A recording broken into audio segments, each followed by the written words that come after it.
You got methamphetamine on you? I do. Is it in your bra? Okay. A little baggie of methamphetamine. She doesn't have any pants on the right side. Awkward, passed out, slumped over. Did you leave the other half of your britches at the club? She took off running from him. Six him out with him. And then they wanted your face up to me. Okay. You smoke some spice? Right between Birmingham and Atlanta. Any given day, there's no telling what all comes through Oxford. Narcotics, and they'll flow through. It hits all parts of the spectrum of criminal activity that you could think of. 1029 firearm. Morning we had some breaking and entering vehicles. See if we can get a screenshot of that driveway with all the stars. We can look at it later. Oh, right there. That's it. And I ain't. You use any type of narcotics? He ate it. I stuffed it somewhere unpleasant. Hold on to your britches. And it's not personal, it's just us out here doing a job and doing it the right way. The only thing I can say is stop doing drugs. Help me, somebody, please.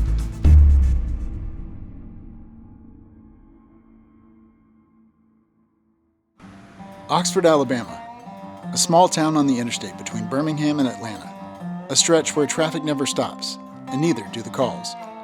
For a few days, Oxford police let me in. Every call, every stop, every story.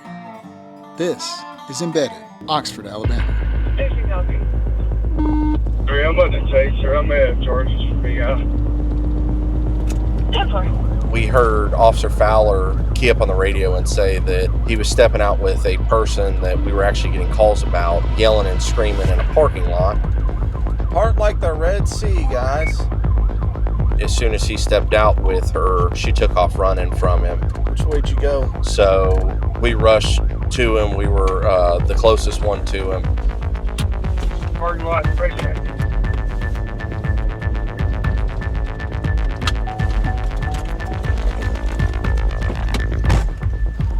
Six him out with him.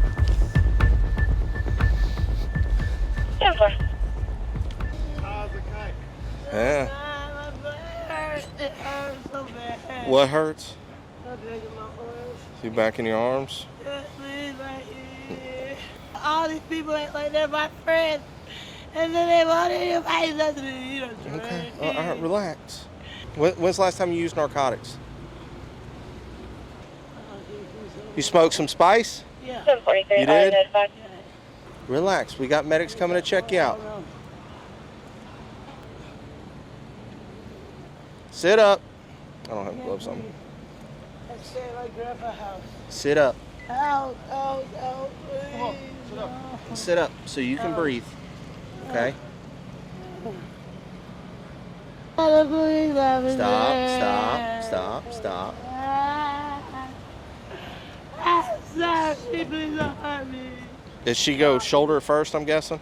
Help me. Oh no, she was fighting. Had her arms. I just tried to flip her. Well, I just saw people running this way, and so I thought maybe she made it over the fence. That's why we went down. No. Relax. Please don't hurt me. I'm We're not sorry. going to hurt you. We're trying to get you some help.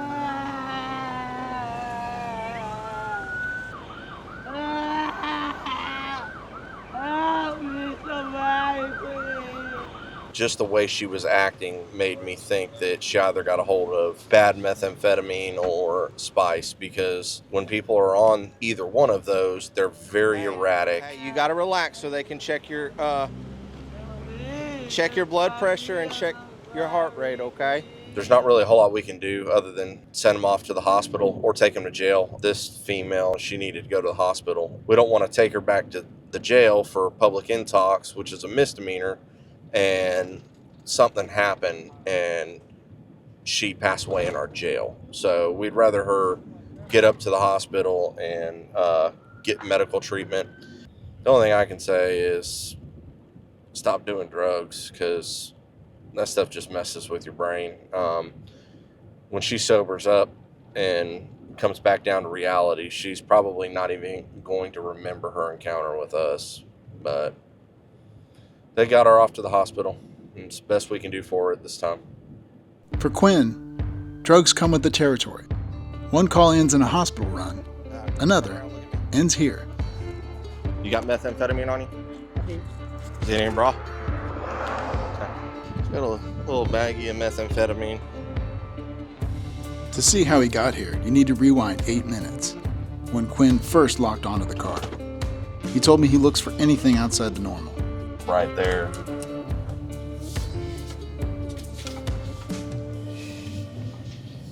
When they come by me, I don't know if you noticed it, but the female leaned back and then the male was looking the other direction. That's the kind of reactions I'm trying to get. All right, you see him moving? 7:56, 10:39. So what's he doing?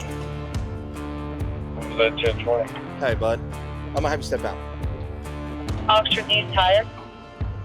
See your license. I'm gonna pat you down for weapons real quick. 40, I'm getting you out because you were reaching around when I was trying to get you stopped, okay? So, what's in your pocket? The telephone. And what else? The pocket knife. Do me a favor, go ahead and step back my patrol car. Chance on top of the car.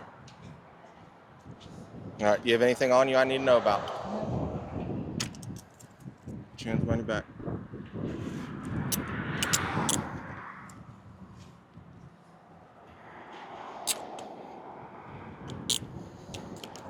$756, one female, 1026. Turn around, look at me. You got methamphetamine on you? I do. Is it in your bra? Okay. How much you got? No, under a gram. Under a gram? Yeah. Okay. Any other methamphetamine in the car? There's a pipe right there. I saw the pipe. That's it. Okay. All right. Are you gonna get me out? Did he hand it to you? No. Because he was doing a hell of a lot of movement. He's just like that. But he wasn't moving until I blue lighted him. Then when I blue lighted him, that's when all that movement started happening. He started reaching down to the left and reaching over towards you. Like, I'm trying to figure out what's going on. That's why he came out the car like that. I don't usually do that on traffic stops unless I'm seeing somebody moving around because I don't know if he's going for a gun or what. All right, what side of your bra is it in? This one. So if I remove your right hand, you can grab it? Yeah. Okay. All right. Is there anything else besides the meth on you? No. That's it. Okay. Go ahead and grab it. You see it? Thank you. Got a little baggie of methamphetamine. She's also got a meth pipe sitting in her door, which I saw that as soon as I opened her door to have her step out. Along with an open beer. That's what he was probably trying to get rid of. It looks like they went to Buc-ee's.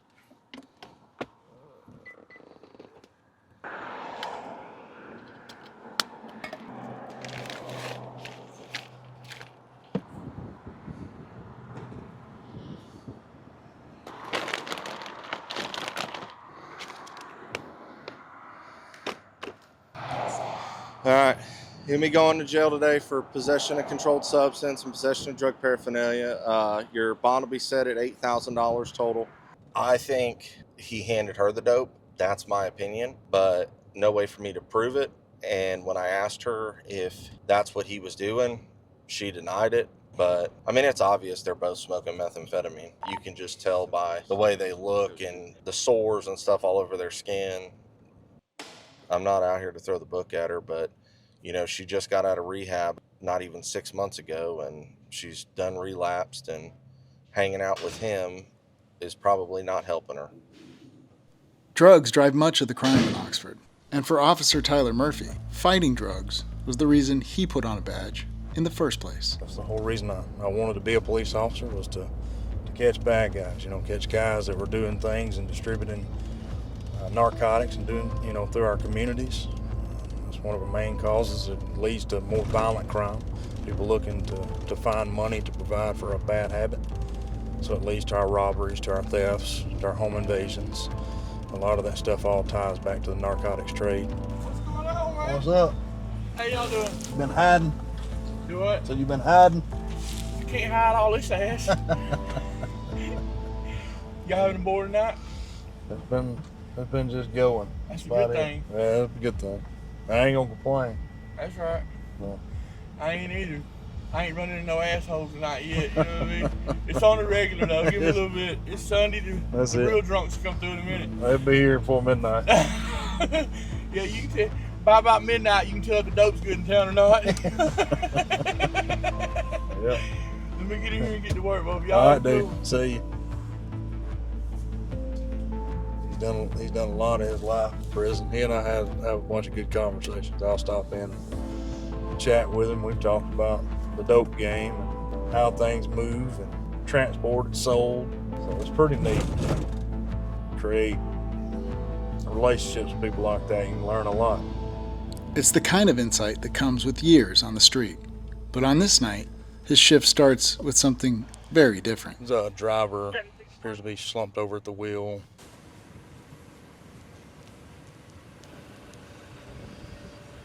She doesn't have any pants on the right side.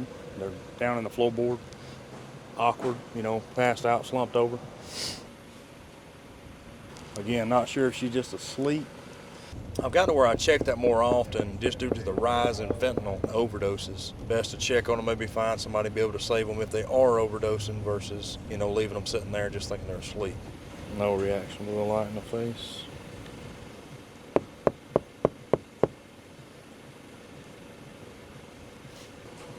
I think she's going to be either extremely high or extremely intoxicated. She has like pants on one leg and nothing else. Okay. She won't respond to nothing. Ma'am, let your window down. I did. So I'm sleepy. I'm ready to go home and get in bed. What's your name? Yeah. Look, You ain't even got your my name. name tag. You ain't even got your name tag on. I knew who you were. Yeah, I'm like, well, how you know my name? I bet your name ain't it? Look at there. I'm like a rocket scientist. You got your license in there? I do. I don't need your chapstick. Left. You left the club. Here? Yeah. Let me ask you this. Did you leave the other half of your britches at the club? No, I didn't. No, I didn't. I was putting my pants on. I really got to pee. You putting your pants on or off? On. I ain't did nothing. I just was trying to go to the bathroom. I guess I didn't make it. I hope you wasn't going to the bathroom like that. No, I was not. You got about halfway undressed and then just quit. Took us several times to get her attention. Open the door and all you smell is the odor of alcohol. Extremely strong, slurred speech, glassy eyes, all signs of being intoxicated under the influence of alcohol. So we have another officer going to come and check her out. So, I mean, that right there is an easy piece. Aurelio, he's new with us. Try to get him all the exposure we can. No pun intended. No pun intended. Would you mind doing a PBT? What is it? Breathalyzer? Yeah. You mind doing? You will do one? You got one? Look, as intoxicated as you are, you have no business driving a car. Right. The public intoxication is what it's going to be. Okay? Makes sense.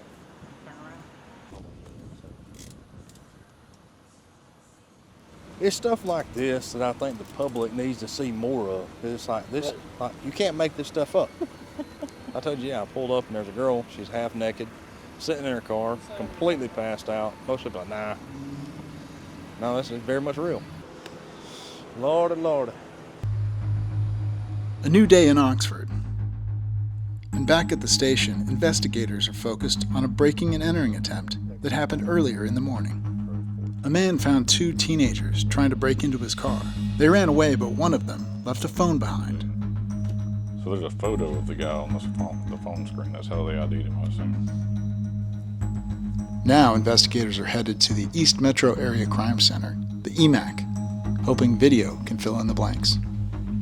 Having timestamps and video across several major intersections in our city, we can see ingress and egress points. It really helps us to identify those people and helps us track them down, so it's crucial. All right, so we're at 5:15 this year.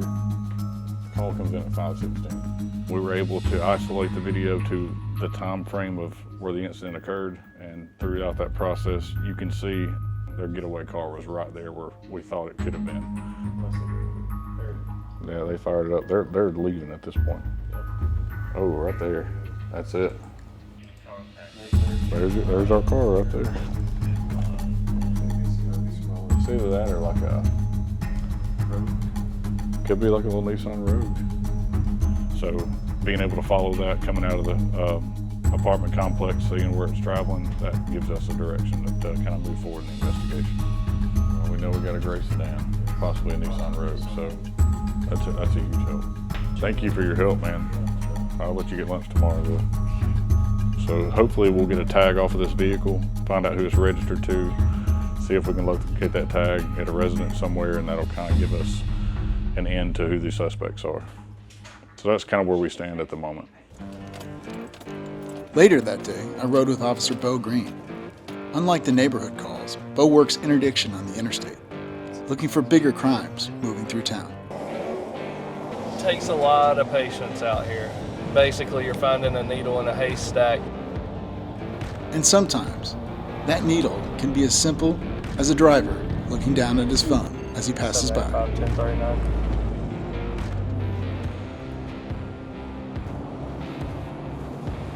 What's up, my man? So the reason I pulled you over when you first passed me, okay, you were up on your phone. Yeah. All right. And then you kind of, while you were on your phone, you veered over a little bit and hit the line. So I'm just making sure you're okay and safe to drive. All right. I ain't out here trying to pile you with a ton of tickets, nothing like that. Okay. It'll just be a warning. What I'm gonna have you do though is while I fill out your warning, I'm gonna have you come stand at my passenger side window so I can get all the information I need. Routine stops often turn on the smallest details.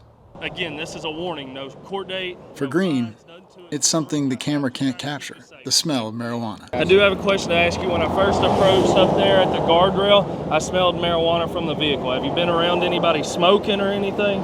Today, earlier, Yeah. but not since then. Okay, No. because I smelled it, okay? And that's why I'm saying, all right? Yeah. That No, gives yeah. me probable cause to search, so I'm just going over it with you, all right? I got you. It's my job to do it, I got you, okay? yeah. Is there any in the car? I'm not gonna lie, I do have a 3.5 with me. That's it though. Okay, that's fine. That's fine. I can work with it, okay? Okay. I ain't worried about it. I ain't trying to hem you up on something small, okay? Just once I get done with my search, I'll get you on your way, okay? Yeah. What's up, big man? Yeah.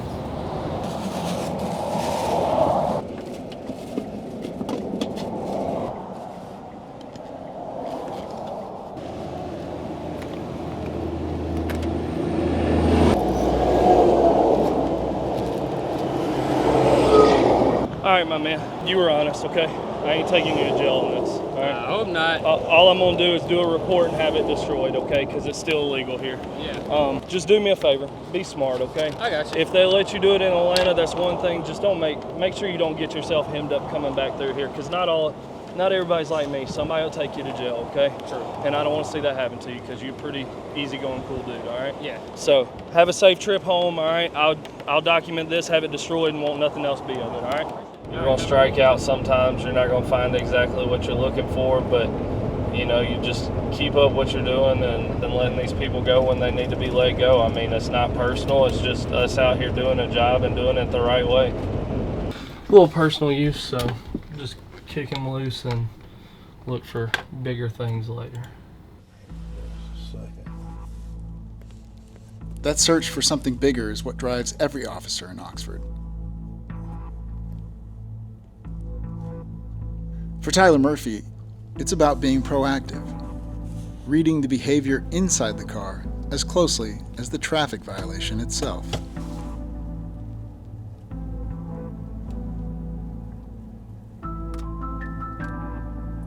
I like reactions like that. Guy's comfortable sitting in the car. We pull up. He immediately wants to get out. Won't really make eye contact. Pulls on the door and still just kind of looks at the ground. Don't really understand what he's doing.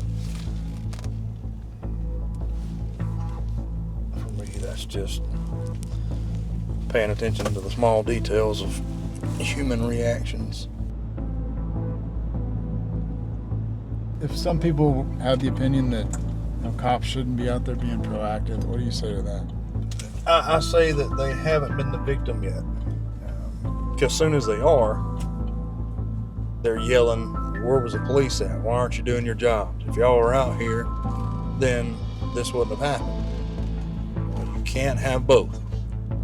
So if people know, if they know we're just reactive, we're only going to come out and take a report, crime goes up.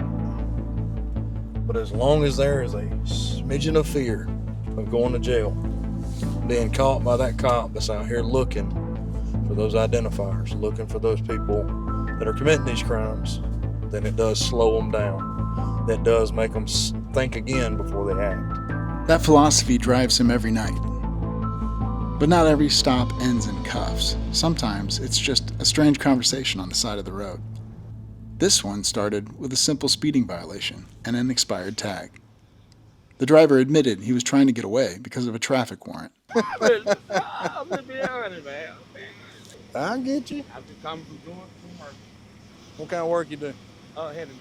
Coming from doing work. All right. Do me a favor real quick, man. Hop on here with me. Yes, sir. No guns on you, nothing like that? Don't say I don't got nothing, sir. Throw your hands up here and pat you down. Right up here. Top of the car. Oh. All right, you're digging all around the car. Nothing illegal in the car. Mind if I look? Yeah. All right, okay. Here's the thing. I got a problem called look right where you were digging all around. I knew you was finna pull me out. I got me a cigarette to smoke. I'm telling you the truth. I ain't lied to you about nothing else. I ain't gonna lie to you about that. It ain't nothing in that car. Okay. All right, well, hang tight right there just a second, okay? I can check based on further movements what he was doing, make sure he didn't hide anything right in his general area, anywhere he could reach. I don't necessarily see anything where he was reaching around in the car. No really probable cause. Take the search any further, he denied consent for a search. You always do job late at night like that? I work all the time. All the time? Okay. You work up there now. Yeah, man. That's my shift, nighttime. I have trying to keep people acting right. Hey, you know, man. I see you. You see right there. Both of the fire station right there. I'm honest. I'm just because it's gonna go the other way if you don't be. And I ain't.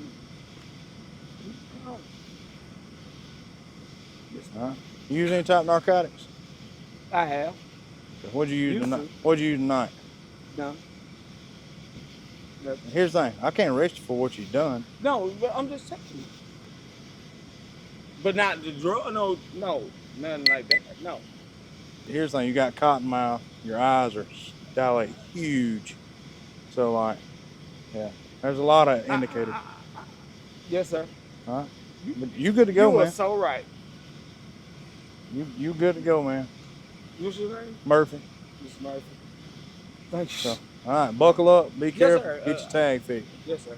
All right. Thank you. All right, man. See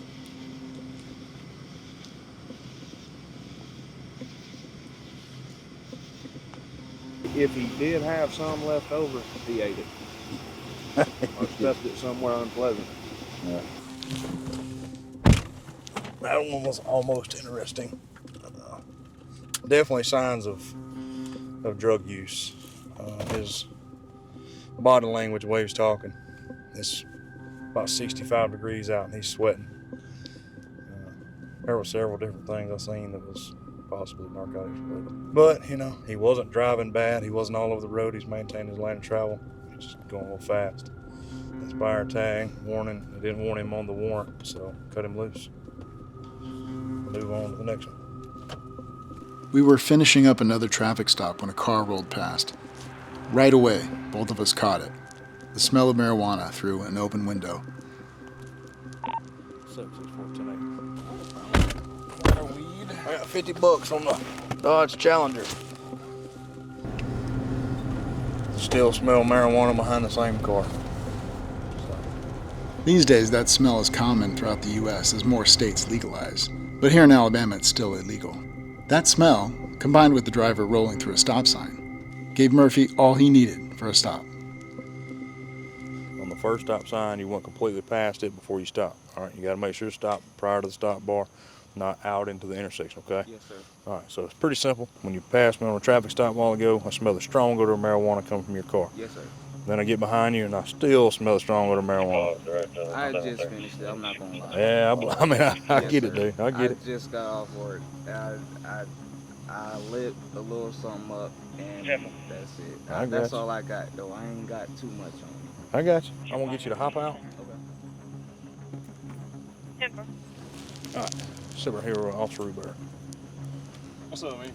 He's being super honest, so I take honesty into account with any occasion. Multiple marijuana roaches in the ashtray, center console, grinder. A little bit of marijuana inside here. Make sure we do a good search of the car. I have had stops in the past where people would give you that small amount and have 10 pounds in the trunk. So it's one of those things you still want to get them out. Go ahead and do the search. You have probable cause for that. So go through the steps. Make sure you're not missing anything or getting played. But super honest dude. He admitted his wrongs. Let him squash it out. He tossed his grinder in the trash, disposed of it. All right, you can keep your black and mild. Don't forget it. There's 3 cop cars here. Yeah, man. If I call for another unit, you know, if one's close, nothing's coming. So Thank you. there's your license back. Thank you. Be careful, man. Yes, sir. Watch the lane. Make sure you stop, like I said, prior to stop. Okay. Yes, sir. All right, dude. Be careful. All right. For Murphy, what matters most isn't the call itself, it's how he handles it. The law is one thing. His philosophy on when to enforce it and when to let someone go is another.